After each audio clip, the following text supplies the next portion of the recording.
अब हम आ रहे हैं पार्ट 4 पे। ये पार्ट जो है सबसे ज्यादा इम्पोर्टेंट है। ये इसमें 7 टेक्निक्स हैं कि आपको अपनी स्पीच को कैसे स्टार्ट करना है और कंटेंट को कैसे, जो भी आपका उस दिन का भाषण है, जो पर्पस है, उसको डिलीवरी कैसे अच्छी तरीके से आप कर पाएंगे। तो ये सेक्शन जो है वो बहुत ही आप ध्यान से सुनिएगा, और कुछ इंपॉर्टेंट पार्ट हो उसके आप नोट्स भी बना लीजिएगा, क्योंकि ये पार्ट बहुत ही अगले आधा घंटा आपको बहुत ही इंपॉर्टेंट लर्निंग में। तो इन 7 टेक्निक्स में जो सबसे पहली टेक्निक है वो ये है कि कैसे हम अपना भाषण शुरू करेंगे। वो स्टार्ट करेंगे हम ग्रीटिंग्स के साथ। ग्रीटिंग्स का मतलब है जो भी हमारे, हम जो विश करते हैं, गुड मॉर्निंग, नमस्कार, सलाम, आदाब, सत श्री अकाल, तो उससे आप शुरू करेंगे। उससे आप जो है अपने ऑडियंस के साथ रेपो बनाना शुरू करेंगे। और आपने बड़े बड़े नेताओं को भी देखा होगा कि वो जिस प्रदेश में जाते हैं, उस प्रदेश का जो ग्रीटिंग होता है वो सबसे पहले वो वही करते हैं। जैसे कि अगर वो साउथ में, तमिलनाडु में गए तो वनक्कम बोलेंगे। इसी तरह हर प्रदेश का अपना एक अलग ग्रीटिंग है, तो वहां वो वहीं से ही शुरुआत करते हैं। साथ ही आप अप्रिशिएट कीजिए क्राउड को, जो भी आपका ऑडियंस है। अगर वो दूसरे डिपार्टमेंट के लोग हैं, वो आए हैं अपना काम छोड़ के आपका लेक्चर अटेंड करने, तो उनको थैंक्स कीजिए। या जैसे आप लोग आज संडे के टाइम में इस लर्निंग के लिए आपने अपना टाइम निकाला, तो इसके लिए मैं आपका धन्यवाद करता हूँ कि आपने अपना लेजर टाइम में से ये वैल्यू किया कि हमें कोई स्किल लर्निंग वो हमारे आगे लाइफ को इम्प्रूव करने वाली है। तो इसके लिए आप आए, इसके लिए बहुत बहुत धन्यवाद। तो इसी तरह बहुत सारे नेता लोगों को भी आपने देखा होगा, वो अपनी भाषण इसी तरह शुरू करते हैं। जो भी अच्छे वक्ता हैं उनका यही तरीका होता है। वहीं से ये कॉमन फैक्टर निकाला गया है, जो आप लोगों के साथ अब शेयर किया जा रहा है। कि वो, क्योंकि जैसे कोई नेता भाषण देने आते हैं, कई बार वो लेट हो जाते हैं, 2-3 घंटे लेट हो जाते हैं, लोग धूप में बैठे रहते हैं। तो सबसे पहले वो आके उनका धन्यवाद करते हैं कि आप इतने समय हमारे भाषण के लिए रुके रहे और बहुत दूर से आप आए हैं इस भाषण को सुनने के लिए, तो मैं आपका धन्यवाद करता हूँ। और जो ग्रीटिंग्स हैं सबसे पहले वो देते हैं। तो इसी तरह से जो है अप्रिसिएशन शुरू होता है। और दूसरी बात ये है, जैसे आप लोग भी हैं, तो हमें अपने पेरेंट्स के प्रति और अपने टीचर्स के प्रति हमें थैंकफुल होना चाहिए। हम इस भावना से अगर भाषण देंगे तो हम एक बेटर स्टेट ऑफ माइंड में रहें। क्योंकि आज हम जो भी हैं वो अपने पेरेंट्स के ने जो हमें लर्निंग दी और हमारे टीचर्स ने जो हमें लर्निंग दी, हमें जो सिखाया, आज हम उसकी वजह से है। तो इसके लिए मैं चाहूंगा कि सब लोग एक अपने टीचर्स के लिए और अपने पेरेंट्स के लिए एक धन्यवाद के लिए क्लैपिंग करेंगे। सब उनका धन्यवाद करेंगे, ग्रेटिट्यूड अदा करेंगे के लिए। तो thank you so much, thank you so much. तो अब हम जो है थर्ड जो सेक्शन है इसमें, उसमें वो है कॉमनैलिटी।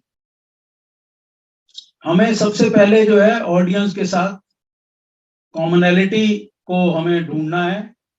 और उस जितनी ज्यादा हम जब कॉमनैलिटी को ढूंढ पाएंगे तो हम लोगों में विश्वास, ट्रस्ट और कॉन्फिडेंस बना पाएंगे।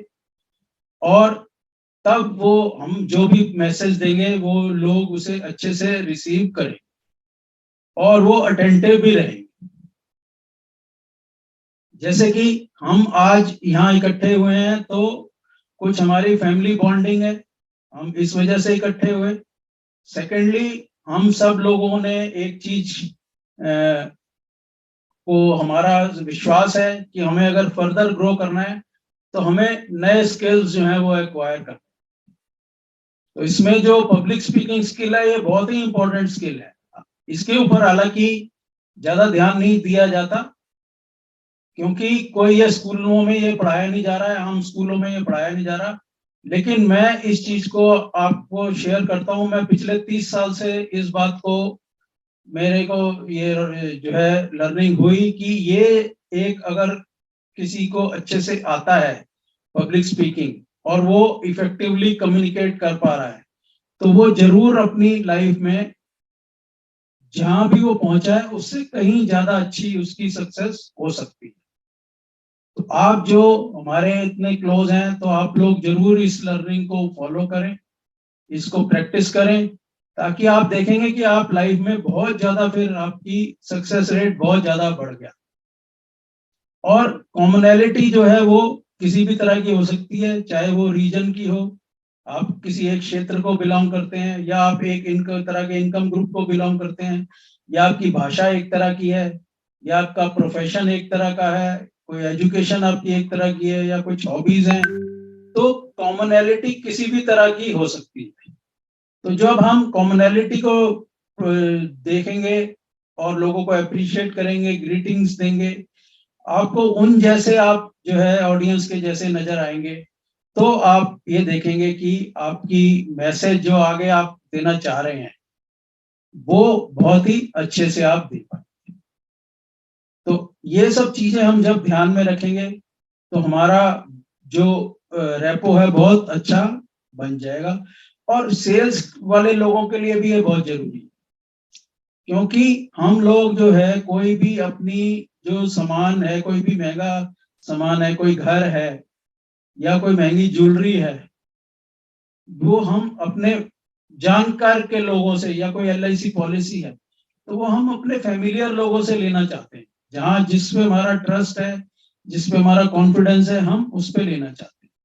और स्पीकर जो है, अगर वो जितना ज्यादा फैमिलियर होगा, जितना ज्यादा कोई ऑडियंस के साथ उसकी कॉमनैलिटी होगी, तो वो ज्यादा अच्छा होगा। अभी ये जैसे हमारे आज के ऑडियंस में टीचर्स भी हैं, तो इसमें आपने देखा होगा जो टीचर जिसका स्टूडेंट्स के साथ जो है ज्यादा रेपो अच्छा होता है, वो लर्निंग भी अच्छी दे पाता है। अगर उसमें गैप है दोनों में, दोनों वो जो है, अगर उसको वो टीचर्स पसंद नहीं है, तो आप ये देखिएगा उस सब्जेक्ट के टीचर्स जो है, वो बच्चे, उसकी लर्निंग भी उस सब्जेक्ट की अच्छी नहीं होती। तो यही बात जो है सारे पब्लिक स्पीकिंग में पूरा यही फॉर्मूला लगता है। और साथ ही मैं ये भी बताना चाहूंगा कि फेमिलियरिटी कंसेप्ट एक होता है। आप जब अपने घर में, कोई आपके घर में मान लो बेल बजी और कोई अनजान आदमी आ जाता है, तो क्या आप उसे अपने घर में एंट्री देते हैं? हम नहीं देते, हम उसको आने नहीं देते। हम फेमिलियर आदमी को ही अपने घर में आने देंगे। लेकिन वो अनजान आदमी अगर आपको कोई अच्छा रेफरेंस दे देता है, जब अगर वो ये जो है बताता है कि भाई आपके किसी ब्रदर के या सिस्टर का, या वो किसी आपके क्लोज फ्रेंड का वो जानकार है, किस किस तरह से वो जानता है, अच्छा रेफरेंस दे देता है, तो फिर हम उसे अपने घर में आना अलाउ कर देते हैं। और हम उसे चाय पानी भी पूछते हैं, प्लस उसका वो जिस काम से आया है उसको हम करने की कोशिश भी करते हैं।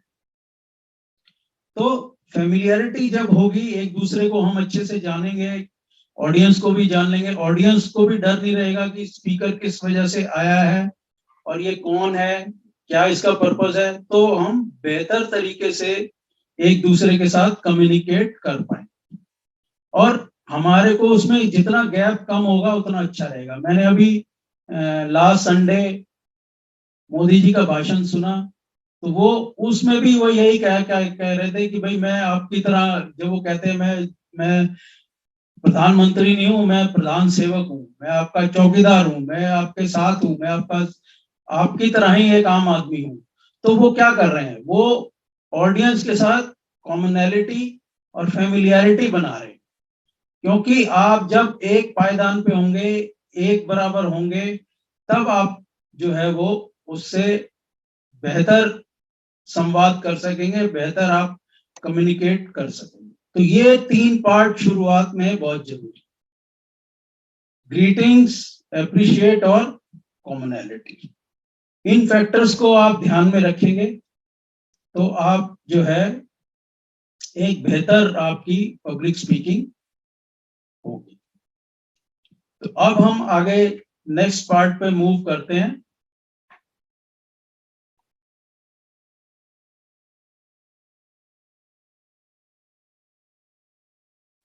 हमारा जो नेक्स्ट पार्ट है, पार्ट 4, वो है पावर ऑफ स्टोरी। ये एक बहुत ही इंपॉर्टेंट सेक्शन है।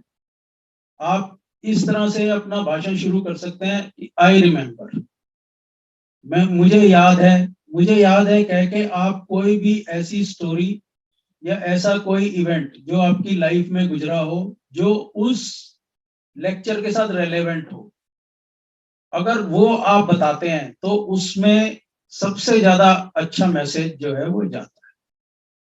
क्योंकि जो स्टोरी है वो सुनाना एक ये सदियों पुराना सिस्टम है, और ये माना जाता है कि जो गुरुकुल होते थे उसमें ज्यादातर लर्निंग जो है वो स्टोरीज के माध्यम से दी जाती है। तो आपका जो उस दिन का लेक्चर है, अगर आपके पास कोई ऐसी स्टोरी है जो आपकी उस दिन के हिसाब से रेलेवेंट है, तो अगर आप वो बताएंगे तो वो आपका मैसेज बहुत ही अच्छे से ऑडियंस पे जाएगा। जैसे कि अगर आप कोई लाइफ चेंजिंग सेमिनार कर रहे हैं, तो कोई ऐसी स्टोरी बताएं जिससे कि लाइफ जिंदगी बदल जाए, तो वो लोगों को बहुत ही हेल्प करेगी। इसी तरह पंचतंत्र की कहानियां होती हैं, वो भी, उनके द्वारा भी आप बहुत अच्छा मैसेज दे सकते हैं। और इसमें यह भी पाया गया है कि जब आप किसी स्टोरी के द्वारा कोई मैसेज आप देते हैं तो वो उसकी रिटेंशन भी बहुत ज्यादा रहती है, वो आप ज्यादा देर तक उसको याद रख सकते हैं, वो आपको ज्यादा देर याद रहता है। तो याद रखना भी तो एक हमारा पर्पस है। अगर हम पब्लिक स्पीकिंग कर रहे हैं तो हमारा पर्पस यही है कि जो भी हमने मैसेज दिया वो ऑडियंस को ज्यादा देर याद रहे। क्योंकि अगर आप सेल्स एंड मार्केटिंग कर रहे हैं तो अगर आपका मैसेज जो आपने दिया वो ठीक से पहुंचा ही नहीं, या मैसेज पहुंच गया और उसे याद नहीं रहा, तो आपको जो डिजायर्ड रिजल्ट्स हैं वो नहीं मिले। तो स्टोरी ऐसी हो जिसमें कि फीलिंग भी आए, तो आप ये समझिए कि आप बहुत अच्छे से उस चीज को समझा पाएंगे। अब जैसे मान लो कोई आप मोटिवेशनल लेक्चर देने के लिए आए हैं, तो आप इस तरह की स्टोरी ले सकते हैं। ये एक स्टोरी है जिससे मैं बहुत ही प्रभावित हुआ हूँ, बहुत ही मुझे इंस्पायरिंग लगती है। ये स्टोरी है अरुणिमा सिन्हा की।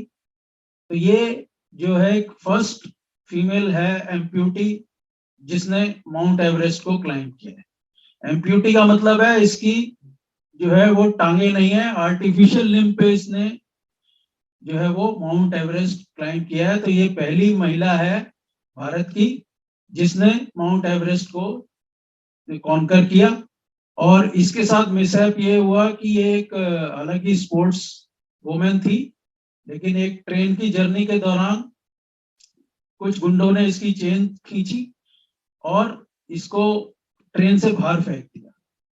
तो ट्रेन से बाहर जब फेंका तो ट्रेन की चपेट में ये आ गई और इसकी दोनों टांगे कट गई, और सारी रात ये ट्रेन के पटरी पर पड़ी रही। और सुबह जाके कुछ गांव वालों ने इसको अस्पताल ले गए, और इसके घर वाले वो सब ये सोचते थे कि भाई अब इसका क्या होगा, ये तो सारी जिंदगी के लिए अपाहिज हो गई और इसके लिए तो बहुत मुश्किल है। तो इसने जब ये बातें सुनी, जब ये रिएक्शन अपने रिलेटिव से, अपने फ्रेंड से सुने, तो ये डिमोटिवेट नहीं हुई और इसने ये कहा कि नहीं, मैं इससे ही कुछ बड़ा काम करके दिखाऊंगी। और इसने जो है उसके बाद प्रॉपर ट्रेनिंग ली और 1-1.5 साल के अंदर ही माउंट एवरेस्ट को कॉन्कर किया। और ना सिर्फ माउंट एवरेस्ट को कॉन्कर किया, इसने करीब 4 या 5 कॉन्टिनेंट में जो भी वहां के सबसे बड़े पीक हैं वो उनको ये कॉन्कर कर चुकी है। तो ये स्टोरी जो है वो बहुत ही मोटिवेशनल स्टोरी है, मुझे बहुत ही अपील करती है ये स्टोरी। तो इस तरह से आपको उस दिन जो भी आपका टॉपिक है उससे रिलेटेड आपको ये चीज कोई ना कोई स्टोरी आपको उसमें डालनी है, ताकि ये ज्यादा से ज्यादा लोग उससे प्रभावित हों और उन्हें वो याद भी रहेगा हमेशा।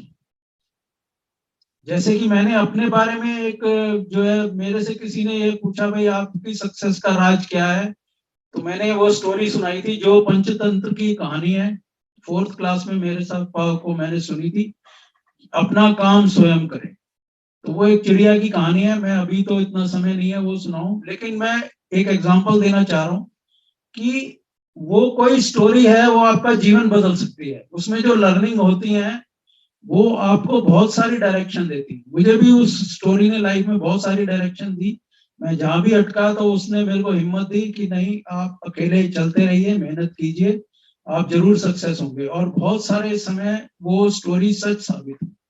तो इस तरह स्टोरी की जो है बहुत ही पावरफुल होती है स्टोरी।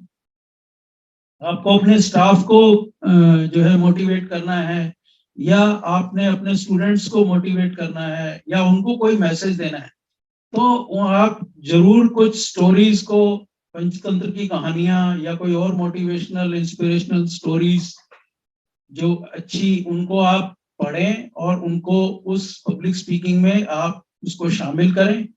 इससे जो है वो मेमोरी रिटेंशन बहुत ही अच्छा होता है। और हम आगे भी इस चीज को डिस्कस करने वाले हैं कि हमारी 5 सेंसेस होती हैं जिसके द्वारा हम सारी लर्निंग करते हैं, जो कि होती हैं देखना, सुनना और फील करना, महसूस करना, स्मेल और टेस्ट। ये 5 सेंसेस होती हैं। इसमें से जो 3 सेंसेस हैं, देखना, सुनना और महसूस करना, ये बहुत ही इंपॉर्टेंट होती है लर्निंग के लिए। तो स्टोरी में क्या होता है, हम महसूस करते हैं, उस चीज को सुनते हैं, उसके साथ साथ हम महसूस भी करते हैं। तो ये जो जितनी सेंसेस ज्यादा हमारी यूज होंगी, उतनी हमारी लर्निंग और बेटर होती जाएगी। तो इस वजह से ये हमें इस टेक्निक का बहुत ही जबरदस्त उपयोग करना है, जिससे कि हमारा जो लेक्चर है, हमारी जो पब्लिक स्पीकिंग है, वो बहुत ही इफेक्टिव हो जाएगी, बहुत ही पर्पसफुल, मीनिंगफुल हो जाएगी। और आप चाहें तो उसमें कुछ ह्यूमर भी डाल सकते हैं, ताकि उससे भी, ह्यूमर भी एक अच्छा एक तरीका है जिससे कि आप लोगों को साथ में बांध के रखते हैं, और उस ह्यूमर के माध्यम से भी हम कोई मैसेज दे सकते हैं। और स्टोरी जो होती है, एक स्टोरी के 3 पार्ट होते हैं। उसमें पहला पार्ट होता है सेटअप। कोई आप सेटअप लेंगे, आप बताएंगे भाई ये ऐसे ऐसे इस चीज हमारे लिए जरूरी है। फिर उसमें कोई ना कोई स्ट्रगल जरूर होगी, और उसके बाद तीसरा पार्ट उसका होता है सक्सेस जरूर होगी। जैसे आप इस ग्राफ में भी देख रहे हैं, यहाँ पहले उसी स्टोरी का सेटअप होता है, फिर उसको, ये डाउनवर्ड ट्रेंड है, कोई ना कोई स्ट्रगल आएगी लाइफ में, और फिर उसके बाद सक्सेस आएगी। आप यही पैटर्न जो है पिक्चर में भी, आप कोई भी पिक्चर देखने जाते हैं उसमें इस तरह से ही होता है। ये स्टोरी का सेटअप ऐसा ही होता है। शुरू में वो दिखाएंगे कोई खुशहाल परिवार है, सब इकट्ठे रहते हैं, फिर कोई उसमें बिछड़ जाएगा, और आगे चल के वो जो है स्ट्रगल होगी उसकी, फिर आगे चल के वो एक हैप्पी एंडिंग हो। तो इस तरह से यही ही सेटअप रहता है। अगर इसमें कोई स्ट्रगल नहीं होगी तो वो कोई स्टोरी नहीं। तो ये 3 सेक्शन, आप कोई भी जब स्टोरी सुनाएंगे तो उसमें ये 3 सेक्शन बहुत ही जरूरी हैं। कोई भी मोटिवेशनल स्टोरी सुनाइए, या कोई भी आपने लाइफ लर्निंग की है, या कोई मैसेज देना है बच्चों को, तो ये स्टोरी का पैटर्न, इसको ध्यान रखिए, तो आपका कंटेंट जो है वो बहुत ही अच्छा हो। और सक्सेस क्या होती है, ज्यादातर लोग सक्सेस को जो है अच्छा घर, अच्छी कार, बच्चों की अच्छी शिक्षा, अच्छे फैमिली रिलेशंस, अच्छी हेल्थ, इस फॉर्म में सक्सेस को देखते हैं। तो सक्सेस जो है ये किसी भी तरह से की हो सकती है, चाहे वो सक्सेस आपकी वेल्थ हो, आपकी मनी हो, अच्छी हेल्थ हो, अच्छे रिलेशंस हो, या उस स्ट्रगल से कोई लर्निंग हो, वो भी एक सक्सेस का हिस्सा होती है।